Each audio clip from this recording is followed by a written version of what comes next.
High!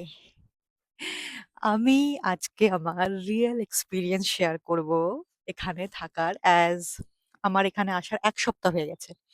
So it is noteworthy that আমি mainly international women students দের নিয়ে কাজ করি। ইন্টারন্যাশনাল উইমেন স্টুডেন্টস দের আমি জিজ্ঞেস করি, "আর ইউ নার্ভাস? যখন তুমি এসেছিলে তোমার কি অ্যাংজাইটি হয়েছিল? তোমার কেমন লেগেছিল? বাড়ির সবাইকে ছেড়ে আসতে কেমন লেগেছিল? তোমার ভয় লেগেছিল কিনা?" তো আমি ভেবেছিলাম আমি এতজনের সাথে এই বিষয় নিয়ে কথা বলেছি যে যখন আমি আসবো I will be more comfortable because I know all type of emotion. So I was very excited that I'm going to experience the life of international women students যাদের নিয়ে আমি পড়াশোনা করছি অ্যাকচুয়ালি আমার PhD thesis. And it is actually completely different what I have thought it would be. আসার পর আমি ১ম দিনে যখন ডিপার্টমেন্টে গেছিলাম, I felt overwhelmed with the differences. ১ম দিন যাওয়ার পর আমার ১ম দিনই ৩-৪ টে মিটিং ফিক্স করা ছিল। এর সাথে দেখা করো, ওর সাথে দেখা করো, এর সাথে কথা বলো, ওর সাথে কথা বলো। এখানে যাও, আইডি কার্ড নাও, রেজিস্ট্রেশন করো। ১ম দিন এসব করার পর সন্ধে হতে আমার এনার্জি পুরো ড্রন হয়ে গেছিল।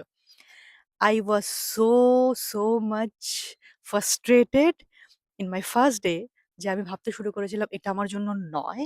আর আমি যেই লেন্স থেকে একটা ইন্টারন্যাশনাল উইমেন স্টুডেন্টস এর এক্সপেরিয়েন্সটা বোঝার চেষ্টা করছিলাম, it was far more complex than that. আমি হয়তো অতটা কমপ্লেক্সিটি তে গিয়ে বুঝতে পারিনি। I have just heard, I have not understand the emotion. It is more complex than I have ever thought. Then I came back to my room. I go আমি শুয়ে পড়েছি গিয়ে রাতের বেলা ঘুমিয়ে পড়েছি। খেয়ে-দেয়ে কিচ্ছু করিনি। ভোর ৫ টায় আমি উঠেছি। উঠে I started emailing one by one everyone, replying everyone, trying to sort out what are the things I need to do. ১০ টা পর্যন্ত বসে আমি এটাই করেছি। সকাল ৫ টা থেকে ১০ টা, it's my second day. আমি শুধু এটা ভেবে গেছি যে আমি হাঁটতে পারব না। আমি কি করে হাঁটতে পারি? আমার কি করে আমি এতদূর যখন এসছি I have to adjust with the situation.